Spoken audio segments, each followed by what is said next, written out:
अच्छा, membrane potential की बात हो रही थी। तो बेटा जी जो डिफरेंस है पॉजिटिव मतलब आउटसाइड द मेम्ब्रेन और इनसाइड द मेम्ब्रेन चार्ज के दरमियान, उस डिफरेंस को हम मेम्ब्रेन पोटेंशियल कहते हैं। और नॉर्मली जो डिफरेंस होता है वो ये होता है कि किसी भी सेल के आउटसाइड पॉजिटिव चार्ज होता है और इनसाइड क्या होता है, नेगेटिव चार्ज होता है। वो आउटसाइड पॉजिटिव चार्ज और इनसाइड नेगेटिव चार्ज होता है, नॉर्मल हालत में उसको रेस्टिंग मेम्ब्रेन पोटेंशियल कहा जाता है। ठीक है। मेम्ब्रेन पोटेंशियल जैसे यहाँ पे आपके पास डेफिनेशन आ गई है, it is the difference in electric potential between two side of the membrane surface under resting condition. आप देख सकते हैं कि एक डायग्राम बनी हुई है। ठीक है। उस डायग्राम में ये एक्स्ट्रा सेलुलर एरिया है और ये इंट्रा सेलुलर है। ठीक है। एक्स्ट्रा सेलुलर यानी कि आउटसाइड द बॉडी और इंट्रा सेलुलर यानी कि इनसाइड द बॉडी। ठीक है। आउटसाइड पे सोडियम आयंस की कंसंट्रेशन अच्छी खासी है। इनसाइड जो पोटाशियम आयंस है उनकी कंसंट्रेशन ज़्यादा है। लेकिन जो भी हो, आउटसाइड सोडियम आयन की कंसंट्रेशन इनसाइड पोटाशियम आयन की कंसंट्रेशन से ज़्यादा होगी, यानी कि आउटसाइड पॉजिटिव चार्ज ज़्यादा है। दूसरी बात ये कि इनसाइड नेगेटिव प्रोटीन्स हैं जो कि आउटसाइड मूव नहीं कर सकती, जो कि सोडियम आयन की पॉजिटिविटी को पहले तो न्यूट्रलाइज करेंगे और ऐसा ऐसा इंटरनल साइड नेगेटिव प्रोटीन की वजह से क्या हो जाएगी, नेगेटिव। जबकि बाहर इस तरह की कोई नेगेटिव प्रोटीन नहीं है। बाहर सोडियम आयंस भी हैं, थोड़े बहुत पोटाशियम आयंस भी हैं, जबकि नेगेटिव आयन बिल्कुल कम होने ना होने के बराबर हैं। तो बाहर की साइड क्या रहेगी, पॉजिटिव रहेगी। तो इस तरह आउटसाइड मेम्ब्रेन की पॉजिटिव और इनसाइड नेगेटिव है। अब आप देख सकते हैं कि ये चार्ज मेंटेन कैसे हुआ है। आपको इस डायग्राम में नजर आ रहा है लिपिड बाइलेयर। ठीक है। और आप बड़ी अच्छी तरह जानते हैं कि लिपिड जो होती है वो इंसुलेटर होती है। ठीक है। और इस जो लिपिड जो जो होगी, ये किसी भी पार्टिकल को इजीली अपने बीच में से गुजरने नहीं देगी। ठीक है। तो लिपिड इंसुलेटर होने के तौर पर क्या करेगी, पॉजिटिव आयन को बाहर रोकी रखेगी या नेगेटिव आयंस को। ठीक है। इसी तरह जो नेगेटिव आयन अंदर वाले होंगे उन्हें अंदर रोकी रखेगी। आयंस की मूवमेंट को स्टॉप कर देगी और पोटेंशियल डिफरेंस क्या होगा, मेंटेन हो जाएगा। ये जिसका भी माइक्रोफोन ऑन हुआ है वो म्यूट करे। The inside is negative relative to the outside of the membrane. ठीक है। जो इनसाइड होगी वो नेगेटिव होगी और आउटसाइड मेम्ब्रेन की निस्बत, यानी कि इस तरह पोलराइजेशन डेवलप हो गया है। Outside positive pole, inside the negative pole. तो ये जो सिचुएशन होगी इसको आप क्या कहेंगे, रेस्टिंग मेम्ब्रेन पोटेंशियल कहेंगे। रेस्टिंग मेम्ब्रेन पोटेंशियल को आप मेजर कर सकते हैं एक सेंसिटिव इलेक्ट्रोमीटर की मदद से। ठीक है। उसमें एक इलेक्ट्रोड जैसे कि आपको डायग्राम में नजर आ रहा है वो मेम्ब्रेन के आपने इनसाइड भेजा है और दूसरा इलेक्ट्रोड जो है वो आपको नजर आ रहा है ये वाला, ये आउटसाइड है। तो इनसाइड वाला अंदर वाले नेगेटिव चार्ज को और आउटसाइड वाला बाहर वाले पॉजिटिव चार्ज को मेजर करेगा, जिसके नतीजे में आपको डिफ्लेक्शन शो होगी नेगेटिव टू पॉजिटिव। तो आपको मतलब जो मीटर आएगा उस पर जो चार्ज मिलेगा वो आपको नेगेटिव मिलेगा, मेम्ब्रेन के अंदर चार्ज नेगेटिव होगा। ठीक है। नेक्स्ट देखें, रेस्टिंग मेम्ब्रेन पोटेंशियल तीन तरह की होती हैं।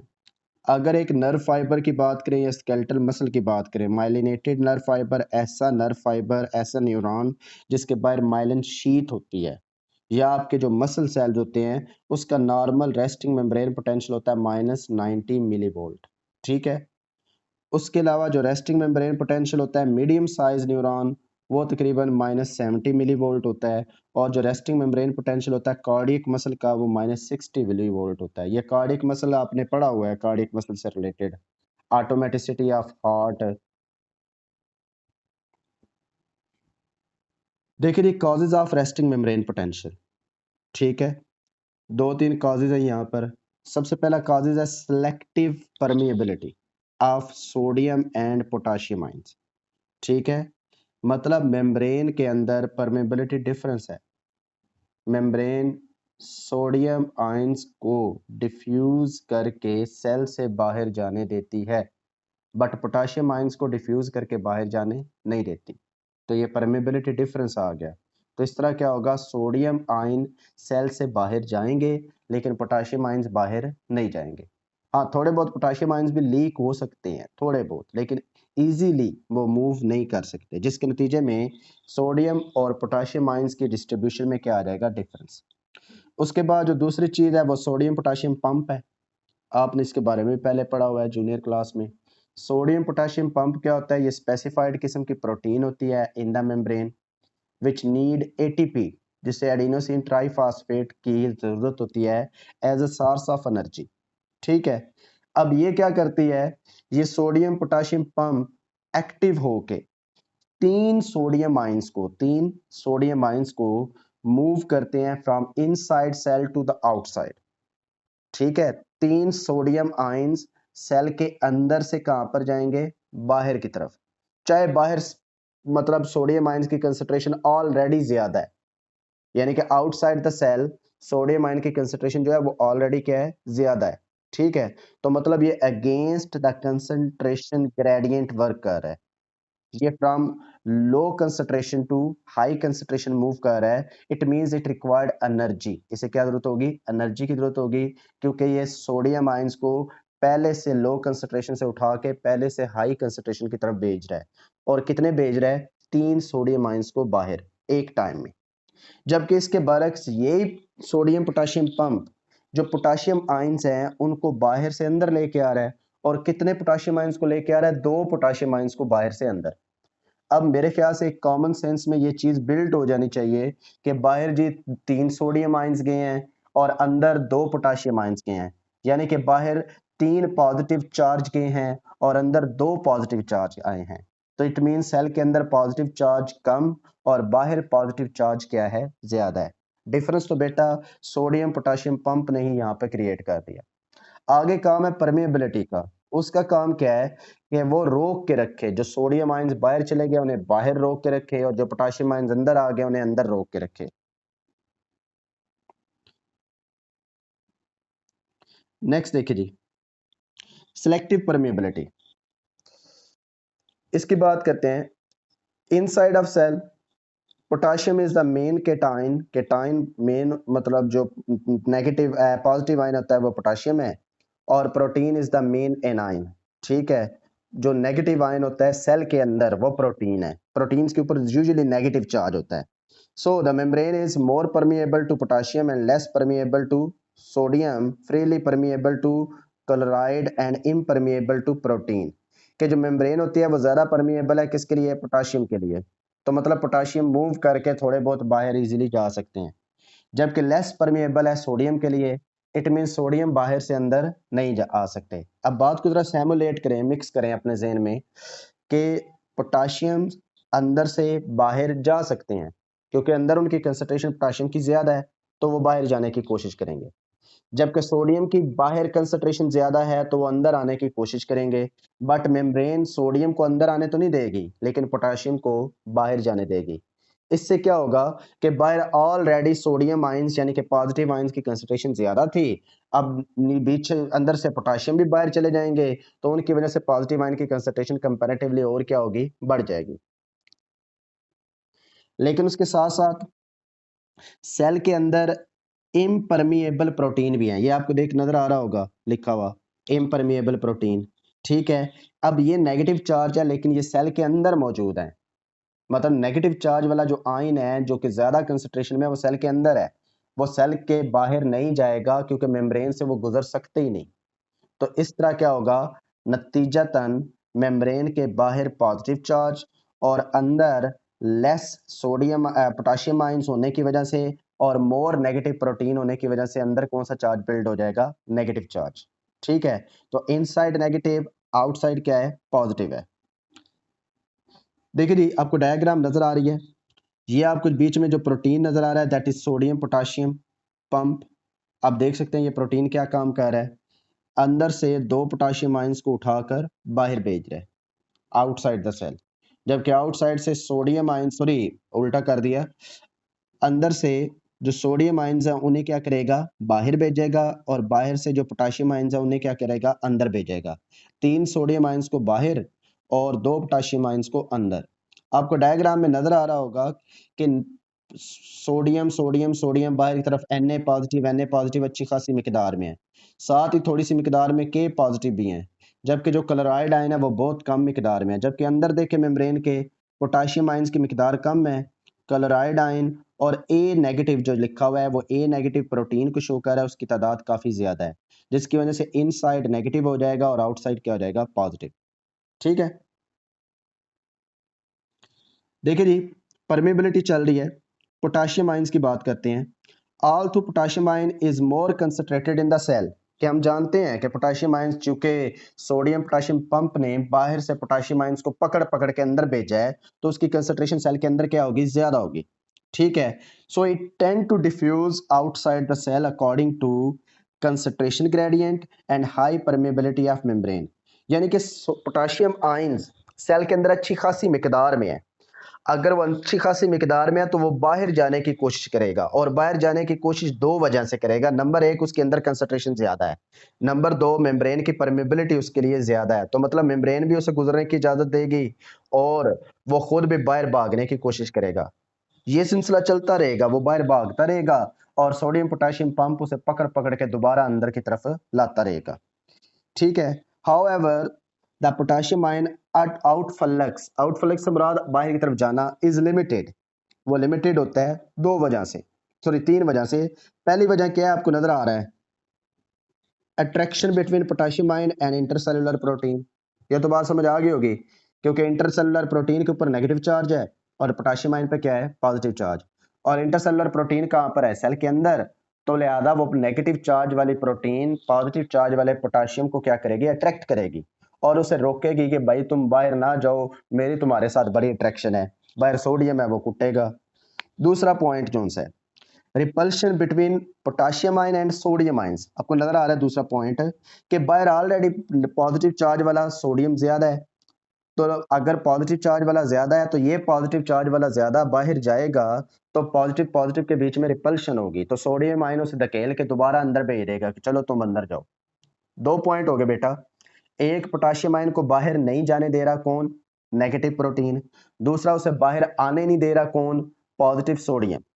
नेगेटिव प्रोटीन उसे अट्रैक्ट करके बाहर जाने नहीं दे रही, और सोडियम आयन जो है वो उसे रिपल करके बाहर जाने नहीं दे रहा। और तीसरी जो चीज है वो सोडियम पोटाशियम पंप है, जो कि हर दफा मूव करके पोटाशियम आयंस को इनसाइड द सेल क्या करेगा, ले आएगा। तो इन तीन बातों की वजह से पोटाशियम आयंस की concentration inside the cell as compare to outside ज्यादा रहती है। ठीक है, तो बेटा इस तरह जो पोटाशियम आयन है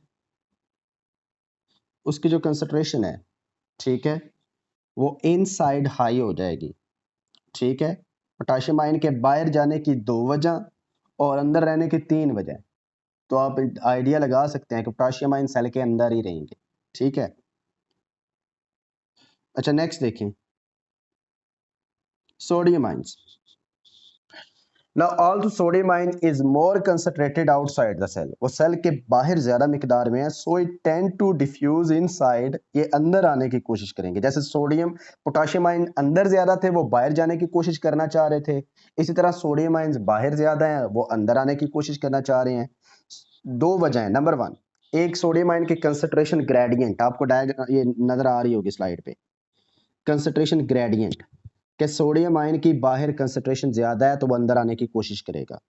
नंबर टू, इलेक्ट्रिकल ग्रेडियंट, बाहर पॉजिटिव चार्ज ज्यादा है तो सोडियम आयन बेचारा बहुत ज्यादा रिपल्शन फेस कर रहा है, अंदर तो नेगेटिव प्रोटीन है, ठीक है, उस प्रोटीन के साथ पोटाशियम अट्रैक्ट हो रहा है, तो सोडियम का दिल कर रहा है मैं भी जाके अट्रैक्ट हूँ।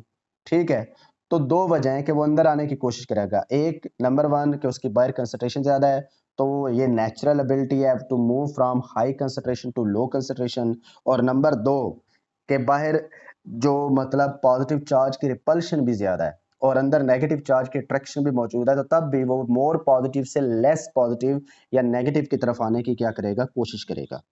लेकिन however the sodium ion in flux, पहले देखिए टर्म लिखी हुई थी आउट फ्लक्स, अब क्या टर्म लिखी हुई है, इन फ्लक्स, इज लिमिटेड, यानी कि सोडियम आयन को अंदर आने से रोका जाएगा।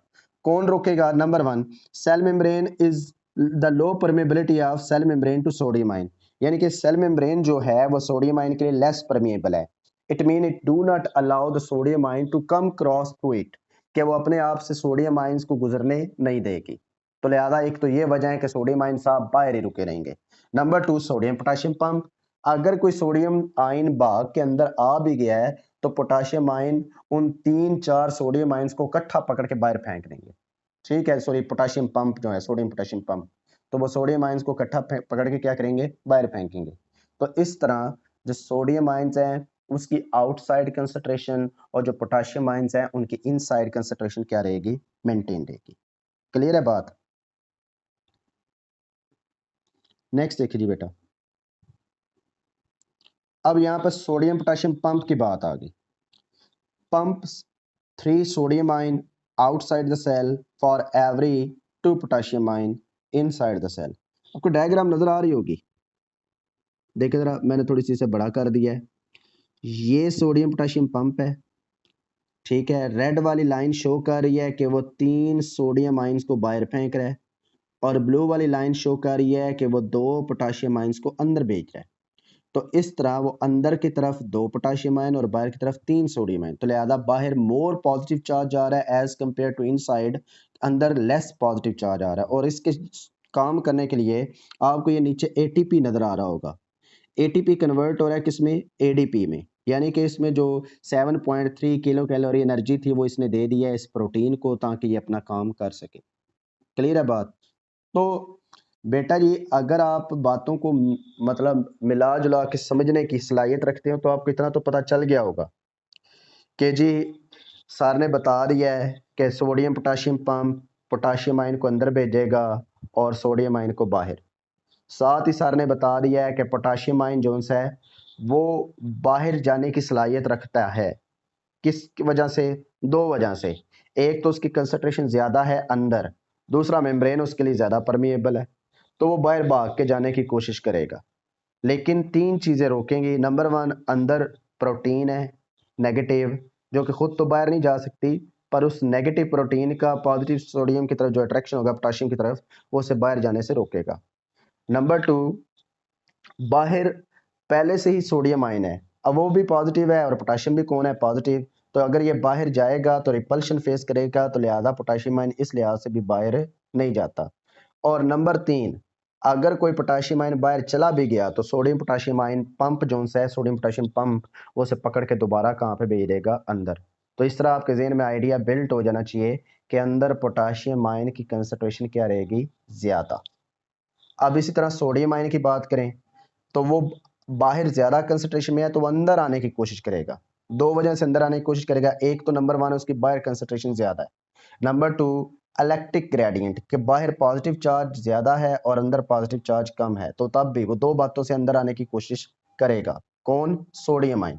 लेकिन वो सोडियम आयन अंदर दाखिल नहीं हो पाएगा क्योंकि मेम्ब्रेन उसके लिए ज़्यादा परमिएबल नहीं है। ठीक है। और दूसरी बात, इस वजह से वो दाखिल मतलब अगर फर्ज के वो दाखिल हो भी जाता है तो सोडियम पोटाशियम पंप उस पकड़ के सोडियम आयन को बाहर निकाल देगा। तो इस तरह सोडियम आयन की कंसंट्रेशन क्या रहनी है, बाहर ज़्यादा रहनी है। तो आपके जहन में चीज़ बिल्ट होगी कि बाहर सोडियम आयन की कंसंट्रेशन ज़्यादा है और अंदर पोटाशियम आयन की कंसंट्रेशन क्या है, ज़्यादा है। लेकिन जब आप ये सोडियम पोटाशियम पंप की तरफ आते हैं तो आपको एक चीज़ पता चल जाएगी कि यार 3 बाहर सोडियम आयन जा रहे हैं और अंदर सिर्फ 2 पोटाशियम आयन आ रहे हैं। इट मीन्स अंदर पॉजिटिव चार्ज जितना भी हो बाहर की निस्बत कम होगा, बाहर मोर पॉजिटिव अंदर लेस पॉजिटिव।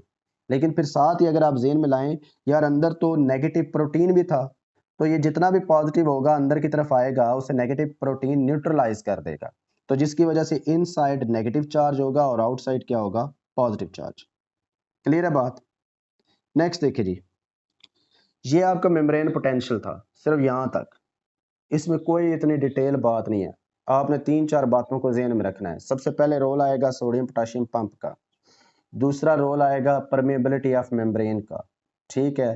तीसरा रोल आएगा leakage of sodium potassium ions का। मतलब पहले सोडियम पोटाशियम पंप क्या करेगा, बाहर 3 सोडियम आयंस को अंदर 2 पोटाशियम आयंस को भेजेगा।